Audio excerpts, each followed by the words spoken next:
got Derrick joining me. I really appreciate you taking the time for all this. My favorite thing about this time of the year is that I believe absolutely zero that I see from like 2 weeks before the draft until now. How do you kind of handle this time of the year when it's all just speculation and rumors?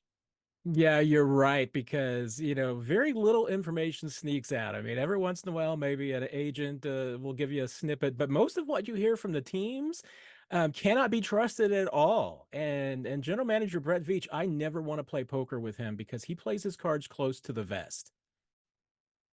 No, for sure. And when it comes to this, obviously it feels like wide receiver is the most talked about position for the Chiefs right now. Do you feel like that's kind of the way that they're leaning? I know you're more inside the building than a lot of people. So do you feel like wide receiver kind of seems like the likely choice? Yeah, I mean, sometimes the needs are obvious on a team, and this team, you look at what the lineup would be, on day one right now, and how this team would line up, and looking back at last season, obviously, depth at wide receiver is one of the issues on this team, but left tackle is probably not too far behind. Now, there's options. Could the Chiefs go out and sign Donovan Smith and fill that one up if they can't find the tackle that they like? But that's another long-term problem that this team has, and Brett Veach, when we did speak to him, outlined the same thing. That what kind of wide receiver and tackle are two of their top needs. There's a lot of others. They could go any direction in this draft. I mean, other than probably quarterback and linebacker, there's not anywhere where the Chiefs couldn't use an upgrade and use some talent and use some competition. So a lot of places they can go, but the tackle depth and the wide receiver depth in this draft is so good that's really a target-rich environment for the general managers this year, especially in the first couple of rounds.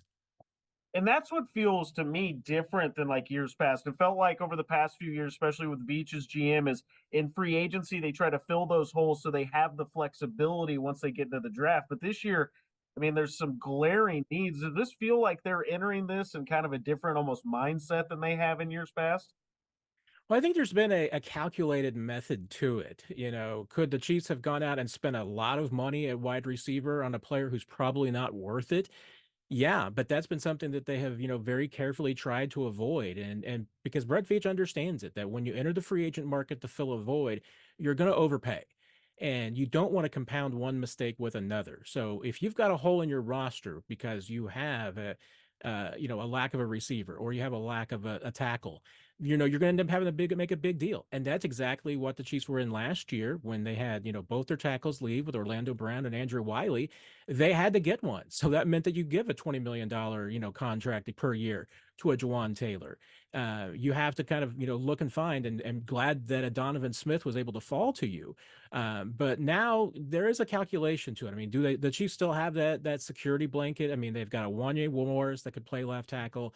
They could go back out and bring Smith back. So it's not, I don't think, as desperate as last year, but there's no doubt. I mean, you look at that, it's like, who would be the starters for this team?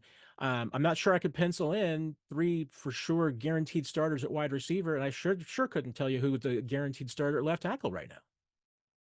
Yeah, for sure. Let's get to prospects. Is there anybody who's really caught your eye that you're like, oh, that would be a lot of fun if they came to Kansas City? Yeah, it really depends on, what the Chiefs want to do. If Brett Veach is comfortable sitting at 32 or moving up.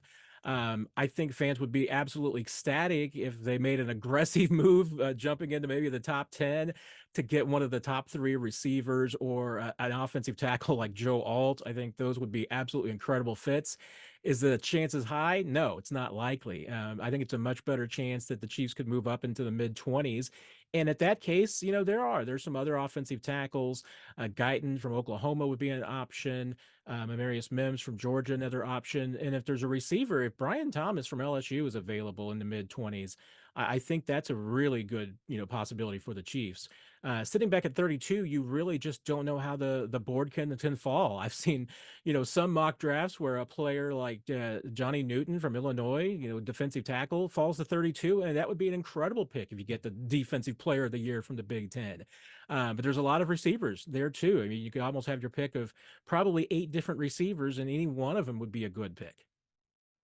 That's where I think that flexibility comes in a little bit because if there are like eight, as you said, then they could just sit and maybe get one in the second round. Now I know Chiefs fans, they want firepower, they want to see explosive offense. So that's probably why we're seeing so much about Chiefs fans wanting wide receiver. But If they don't go to that, I know left tackle for me at least, I'm really high on like a Kingsley Suamataia out of BYU. Is there any offensive tackles that really kind of stick out to you when you kind of look at this draft class?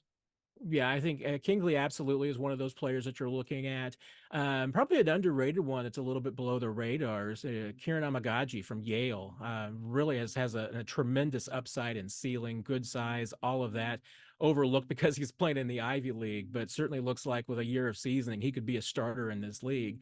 There's a player, and once again, you get the left tackle spot. There could be a wide variance. Like Washington's Roger Rosegarden. I could see that being a player who goes at 32. He could go at 64 as well. And in the second round, yeah, there's a Patrick Paul from Houston. I think would be a good choice there as well if he was still available in the second round. For sure. And that's the thing is that it does feel like the Chiefs, they really need left tackle, they really need wide receiver, but both those positions are just so deep. Like wide receiver, I wouldn't mind if they went and got Javon Baker in round two. Or, like I feel like there's just a lot of fun options. Is there for you a single player that I know you're not rooting for anyone in particular, an unbiased journalist, but is there anyone that kind of sticks out to you? They'd be like, it'd be a ton of fun if they could bring him into the building. There's one particular, later in the draft that, I'll be interested to see because running back is such a, undervalued position now. But Will Shipley from Clemson, averaged over 5 yards a carry in college. His size is remarkably similar to Kareem Hunt. He's actually a little bit faster, not as strong as Kareem, but he's got that same kind of contact balance. Very similar numbers out of the backfield as far as a pass catcher goes. Didn't have Kareem's, productivity as a runner, but that's also probably a little bit of difference in the conference play and some injuries here and there.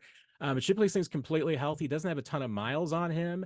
The low floor for him to me is a Jerick McKinnon type back. And the Chiefs need that because they don't have McKinnon under contract. So to me, that's a guy that I think could be a nice little thunder and lightning combination with Isaiah Pacheco. His upside is that he could be an every down back, and but I think his floor is extremely high. But I think he'd be a lot of fun to watch in this offense. My big thing is I want to see how much Brooks falls because if Brooks falls a ton just because he's coming off the ACL, I really liked him when he was at Texas. I seem to like every skill position player at Texas. I like Worthy, I like AD Mitchell, I like Brooks. Defensively, we kind of talked about Johnny Newton a little bit, but is there any corners specifically that have kind of stuck out to you since they are going to be trying to look to replace Legarius Sneed? Yeah, it'll be really interesting just to see who falls there at 32, because you just don't know how the draft's going to unfold. There are players like Nate Wiggins and Kool-Aid McKistry that could go extremely high in the draft, and then there's also projections that they could be available at 32. One player I think would be really interesting that if the Chiefs decided to go that route, if they decided that, hey, replacing L'Jarius Sneed's a bigger need for us, and cornerback does drop off as far as talent goes later on. Ennis Rakestraw from Missouri is probably in that next conversation because I think he's going to go a lot earlier than a lot of people think. But here's the thing: if I'm Brett Veach at the cornerback position, I look at what that team has done as far as taking mid, and even third day draft picks, undrafted players. Throw Travaris Ward in there. It was a guy that they traded for who was an undrafted corner. But we've also seen productivity. And Echo Boydo from Kansas State looks so good and is going to compete for a job this year. You give cornerback Dave Merritt talent from anywhere, and he's going to coach it up. So to me, that's one of those positions you don't have to invest a lot because you've got a factory right now of taking overlooked and maybe players who just don't have the same cachet of some others. Your scouting department is finding them. Dave Merritt's coaching them up. So I continue with it. Hey, Trent McDuffie was a great first round find, but the Chiefs have shown they don't have to spend a lot of draft resources finding good corners. For sure, and I think that's one thing though is it's just like because I was talking to corners the other day with Craig Stout, and he brought up Max Melton, and that's the thing about this time of the year is that everybody's kind of got their guys at different positions, and that's what I love about it. The draft is one of my favorite times of the year. Um, for you, kind of how do you look at the draft every year? How do you try to handle it as a writer and everything covering the Chiefs? I try to talk to people to find out. I mean, hey, is my strength watching film like Craig? No, I mean, my strength is trying to find out what other people are saying and what scouts are saying, what people are thinking inside the building. So that's what I try to do. Is I try to lean on as many other sources and experts to try and glean from what they're saying because they've got a much better eye than I do, and then just try and tell you what they say. So what I try to do is at least a compilation during this time of year, you don't get a lot of things on the record. You don't get a lot of people are going to attach their names to things. So what you end up reporting is a lot of compilation from a lot of different sources and a lot of different people. So, I'm not saying it's the exact same situation as it was in 2020 when or 2019 when the Chiefs took McCole, but remember there was all that offseason stuff with Tyreek and they end up going with McCole. Do you feel like all this stuff with Rasheed Rice could really push them in kind of that almost that same kind of corner where they try to get maybe a receiver who's kind of like Rasheed, just kind of like how they got McCole because he kind of reminded them of Tyreek? Do you think something like that's possible? I mean, it is, and I think that at least Brett Veach has acknowledged that that can have an effect, but you kind of need to push it out of your mind. And in the Tyreek situation, the one difference, a lot of that popped up with Tyreek just 24 hours before the Chiefs were going to be taking a pick in the second round, and they take McCole. And you're right. I mean, if that had not happened, do the Chiefs take a DK Metcalf instead of McCole in the second round because that's affecting their decision making? But I think that's one thing that Brett Veach has learned is that you really have to push things out of your mind. And that's why I think that their drafts have been so good the last few years as he's kind of grown in the job. Is that I think he's learned from moments like that, learned from, 2018, with his first pick being Braylon Speaks. Sometimes you just have to push needs out of the way. You have to push the noise out of the way, anything that might be impacting your decision, and just trust your board, trust your instincts, trust how you rank the players, and trust your scouting. That's the way to go about it, and that's how you make good picks. And that's what this team has really done over the last 3 or 4 drafts. Yeah, for sure. I mean, they've really just been incredible in the middle rounds. That's why all the attention's on Thursday night and everything, but that's not really where the Chiefs have been making their money, really. It's always been kind of third through seventh the last few years. Is there anything else about this draft that really just kind of sticks out to you about where the Chiefs might go or anything? Yeah, there's one thing that just talking to a lot of people, and Brett Veach even mentioned this, to us, is that, this is a really weird draft. There's not as many underclassmen as there are usually. NIL is certainly an impact on that. We also have a lot of fifth and sixth year seniors, that are a result of the COVID era. So, there were about half as many underclassmen declaring for the draft this year as in years past. And that will probably catch up next year. And there's some positions that are going to be really stacked. Running back is one of those that this year doesn't look like a very good class overall, especially depth wise. But next year, there's going to be some really good ones coming out. There's a lot of people that I've spoken to, and Brett Veach alluded to this, that next year, rounds 4 through 7 probably have a lot more value than picks this year. So I wouldn't be surprised that if the Chiefs do move the board around a little bit, if they're moving up, I wouldn't be surprised if they tried to use some of their 24 later round picks. If they're moving back, I wouldn't be surprised if they tried to acquire 25 picks because I think especially on day 3 of the draft, I think you're going to see a lot more value next year than this year, and you might even see some teams jockeying for that, of trying to stockpile picks for next year and get out of this year's draft. All right, Matt. Well, again, I want to thank you so much for joining me. I love being able to do these kind of draft previews with you guys. You know your stuff, and I really appreciate you taking the time, man.